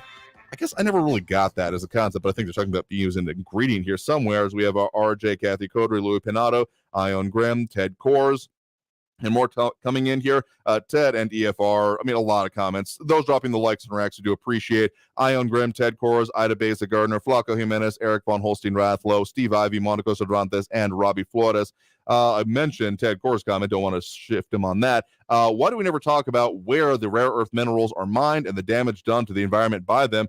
I wouldn't say, if you're talking about general, the royal we, so to speak, yeah, I can get it generally in society, but I feel like it's been brought up more than a couple of times on this program, only because there's that potential for one being mined out here in the, not Yucca Mountain, that's where the nuclear waste is stored, but the kind of out in the Waco Mountains. There's at least one project looking at starting there to see some exploration. I think there was some favorable indications, but essentially that's not something that you can just kind of start mining and get to eventually and then, ramp up. It was a $100 million from the go kind of situation. So we've had some updates on that, maybe moving forward. Still seem to exist anyway, even though I'm forgetting the name of that project there. But otherwise, yes, there are some serious strategic concerns that come with that, even beyond the environmental ones of, well, China has been pretty well focused on making sure they are keeping very tight control on the whole supply, as much as anything is not.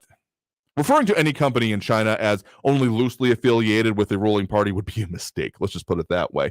Getting back to those phone lines now. Again, that number to call is 915-544-5876, 915-544-KTSM. We have John in Central on the line with us here right now. John, thanks for joining us. Hello, Andrew. Hey there. What's on your mind? I think you should rename your program from 4 to 6, the Doom and Gloom. 2 hours in the afternoon. Okay. But your better program is the one that you host on Sunday mornings, El Paso Weekly Forum.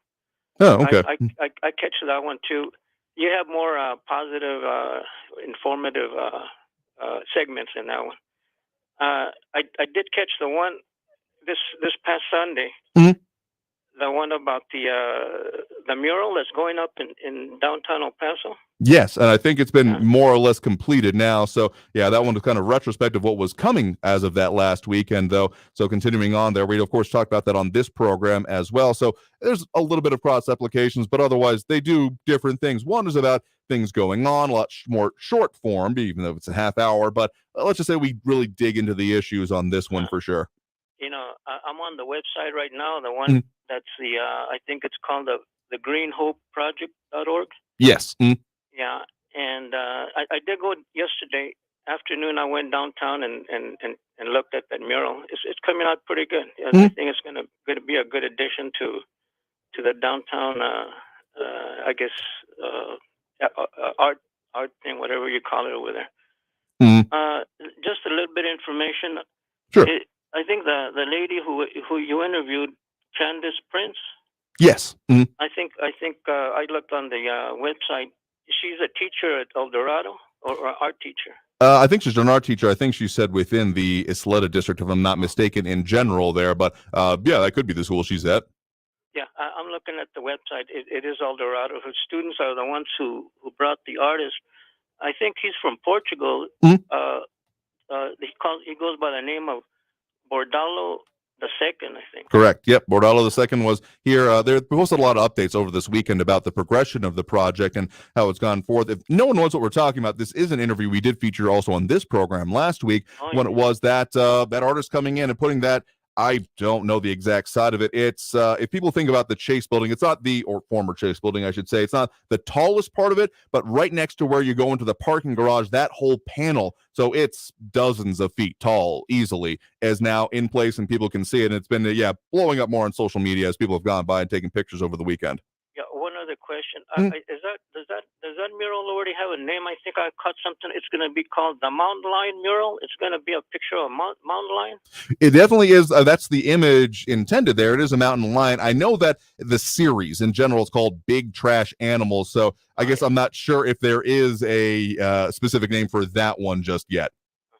Okay. I'll get off the line, let other people come in. But I think going back to my original comment, I think you should kind of what's the word? It's too depressing. Listening to all these people calling about politics and this and that. It's always repetition. But I still listen just to kind of see what's going on with all the callers. But okay, I just wanted to say that I'll keep listening. If I have any positive news. Information, I'll call in this 2 hours. Okay? Sure thing. We'll appreciate the point on the call. You have a good one there. Okay, bye. All right.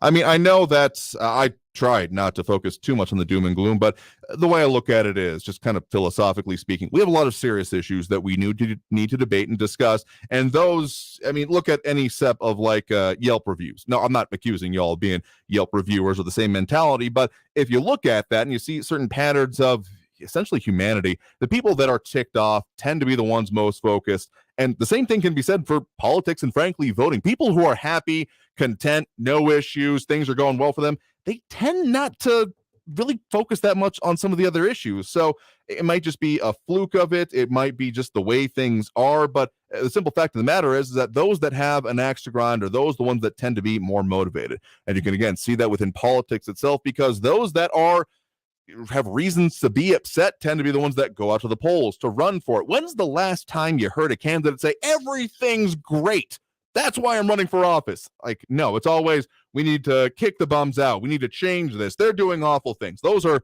the very least the most common ones. If anyone has run on everything's great, that's why you should vote for me, but it wasn't like already in office, that's kind of, I guess, maybe an incumbent kind of thing. I'm doing great, so you and even then it's not a things are great, it's an I'm doing great, that's why you should vote for me. So I don't intend for this to be doom and gloom. That's why, among other things, we featured that project, again, the Green Hope Project, because talking about things going on in town is definitely our focus, but there's also a lot of things that affect us here. So okay, maybe we do need to have a little bit more brightness on the show. Again, I take criticism and everything else. I try to take it in stride anyway, but there are a lot of serious things we need to get to, and we won't shy away from those by any means. I guess what it really comes down to for me is that it feels like a lost art of being able to talk about things. And that's why one of the reasons we are committed to taking calls from, all comers, particularly on Fridays here. We're a little bit more focused during the week on what it specifically affects us here in the Borderland.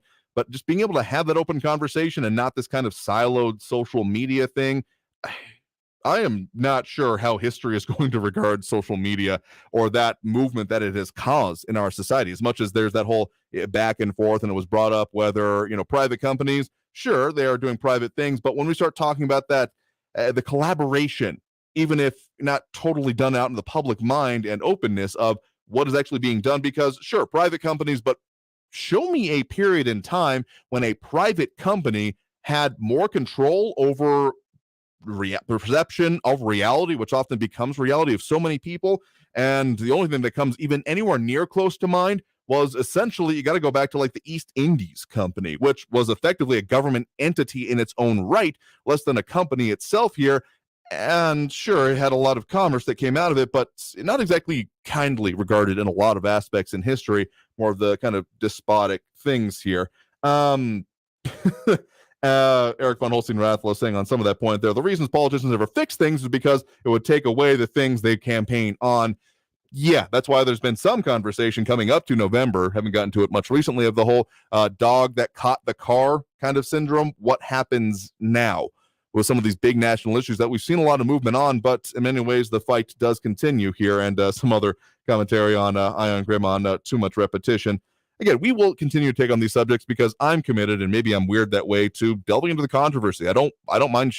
I don't want to shy away from it, really, because I feel like too many people do the whole don't talk about religion, politics, or other things at the dinner table. I don't think has either served us well either, because being able to have a discussion without going, all out brawl, going for the jugular and hoping to crush the opposition, that is not a discussion I will make a finer point on. Anyway, again, do appreciate the point in the call, because seriously, the way we talk about things on this show and how you all feel about it do take in stride. So we got to take that next break right now. Coming out of this break, we will get to more of those points, close out the show, tell we got coming up for you. So stay tuned. More Talk El Paso after this break here on News Radio 690 KTSM. Just as a reminder, if you can't, oh, geez.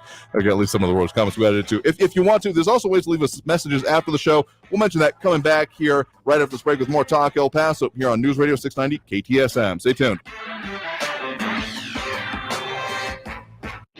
Traffic all day. News Radio 690. Watch for a stalled vehicle. It's blocking the right lane border highway westbound at Padres Drive. Another disabled vehicle. It's a white semi that's blocking the right shoulder border highway eastbound at Fonseca. A crash Yermo Land Drive west of Loma Land at Cornelius. Your alternates there could be Stanley or Burnham Drive. And an earlier accident still slowing in all directions. Global Reach at Montana Avenue. Kerry Edwards, El Paso traffic. This report is sponsored by the Our American Stories podcast. While many, if not all of us, know about the Gettysburg Address, most of us don't know about the Cooper Union Address, the speech that made Abraham Lincoln president. Be sure to listen to this week's edition of Our American Stories on the iHeartRadio app, on Apple Podcasts, or wherever you get your podcasts. A construction site is a noisy place where things can be misinterpreted. We need to redo the drywall. It can sound a lot like, rewire the hole? They're firing, Paul. Wait, what did I do? Or even, Install a waterfall. Whose dumb idea was this? be on the same page at every stage with Autodesk, from the designers to the field crew to the owner of the finished building. Autodesk Construction Cloud gives everyone clarity. Now, how about that drywall? If you're 45 or older, this message could save your life. Health experts now recommend starting regular colorectal cancer screening at age 45. Colorectal cancer is the leading cause of cancer death, but it's preventable through regular screening. There are more screening options than ever before, including at-home tests. You've got the guts to prevent colorectal cancer. Talk to your doctor about your options and visit cdc.gov/screenforlife for more information. Staples has everything for school at great prices. So this year you won't go back to school. You'll be ready to move forward into art class. A 4-foot replica of the Statue of Liberty using elbow macaroni? With glue and art supplies from Staples. By tomorrow. Right now at Staples, 1-inch binders are only $1.99 each. Plus select backpacks are 50% off. Everything on your list at amazing prices. Staples, this year we're not going back. We're going forward to school. In-store only, ends 8/27, limit 30 on binders. Are you one of those people who thinks it's okay to drive stoned? I mean, what's the worst that can happen? You end up driving below the speed limit? It's no big deal, right? Wrong. The truth is, your reaction times slow way down when you're high. You not only put yourself in danger, but everyone around you. Talk about a buzzkill. Stop kidding yourself. It's not okay to drive high. If you've been using marijuana in any form, do not get behind the wheel. If you feel different, you drive different. Drive high, get a DUI. Paid for by NHTSA. Because everyone deserves excellent medical care, El Paso has its own free community medical clinic. RotoCare is a free walk-in clinic located at 301 South Schutz Drive and is devoted to improving the health of all El Pasoans, including those without insurance or legal documentation. RotoCare is open most Saturdays from 9 a.m. to noon. For more information, call 790-0700. RotoCare, because everyone deserves excellent medical care. M1EP.com. Superior multifamily property management services citywide. El Paso's News Radio 690 KTSM. Live from the KTSM AM 690 studios, it's Talk El Paso with Andrew J. Polk. To be a part of the show, follow on Facebook at facebook.com/Talk El Paso. Now here's your host, Andrew J. Polk. Thank you all so very much for having joined us here for Talk El Paso, airing on News Radio 690 KTSM. I've been your host, Andrew J. Polk. We have covered a lot of ground today, and we'll do it again more tomorrow. In fact, we'll be talking a little bit further about some of those petitions, those things percolating around town, and when you might get a chance to vote on them or sign them in some cases. Because, of course, we have some that are already in place and now have largely been pushed when it comes to the city anyway until May of next year. We got that one that we've been very much focused on or had a lot of interest in anyway. We'll be delving further into that when it comes to the UMC Certificate of Obligation and all of that here. And a lot of commentary going on wokeness and things like that, and doom and gloom thanks to certain political parties. I mean, the comments keep going apace over there. I just want to make a particular point. I know we haven't focused on it as much lately, but if you really want to leave us a message, even after we're off air, in between shows or right before, anyway, kind of like a cutoff half hour before the show comes on, but if you want to leave us a comment, there's two good ways to do it. With actually leaving a voice comment anyway. Both require you have a smart device, so a cell phone, smartphone, or better, or on your laptop or smart device, such as, your tablet or what have you. You can do it either through the TalkBack feature on the iHeartRadio app, which is a real simple way that you can just make sure whenever you're tuned in with us there, that if you actually find what it is, it just looks simply like that when you're on the page. You look for that little red microphone button. Tap that, leave us a 30-second message. We'll play it the next time we're on air. We definitely have played some of those, and some have left their comments and even won stuff through there. So, use that as you see fit. But also the pound 250 system, we do still have that up, even if that might be getting sunsetted before too long. If you still want to use it, that way you do it as you dial pound 250 on your cell phone or other smart device. You call it like it was a regular phone number, and you can leave us a message day or night after you say the keyword Talk El Paso. So just a reminder of a couple other ways and some kind of last-minute updates as we're headed towards the end of the show. Within the last couple of minutes, El Paso Matters tweeting that City Rep Cecilia Zaraga will not seek re-election, but 16 other candidates are aiming to battle it out. One of their more important updates as well is that former state rep Joe Pickett has said that he will not be running, saying that today after all, saying his other commitments. So the field tightening somewhat, including some incumbents or well-known names not going forward, but we'll talk more about that in future shows here. In the meantime, want to thank everyone who did tune in, call in, comment on the show. That is going to do it for us here today. We'll, of course, be back tomorrow, 4 to 6 p.m. right here on News Radio 690 KTSM. Not too focused on the doom and gloom, but the important things that affect us here in the Borderland. So I want to thank everyone that did tune in, call in, comment, participate in the show in any way. That'll really help make it be what it is when we try to focus on what happens here in the Borderland and affects us. So stay safe out there. Look twice for motorcycles down the road. Have a great evening, y'all. See you tomorrow. Traffic all day. News Radio 690.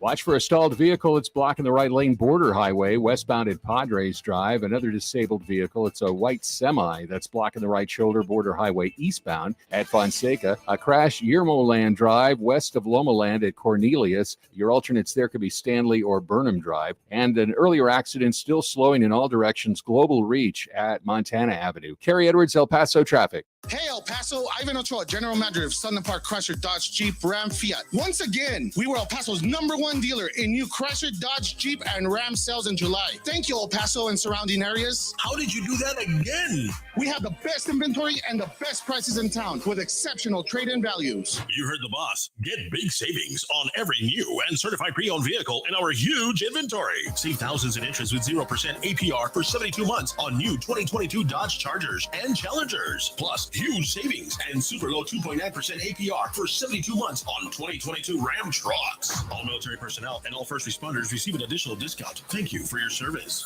Trade and upgrade for less during the Make This a Summer event at Sunland Park Chrysler, Dodge, Jeep, Ram, Fiat. Where buying a car is fun at I-10 at Sunland Park Drive or online at sunlandparkdodge.com. Estamos en tu esquina El Paso strong. Includes factory rebate and dealer discount plus TTNL. 0 APR is $13.89 and 2.9% APR is $15.15 per thousand finance on select vehicles with approved credit. Offers not combined. Portions of the following program were pre-recorded.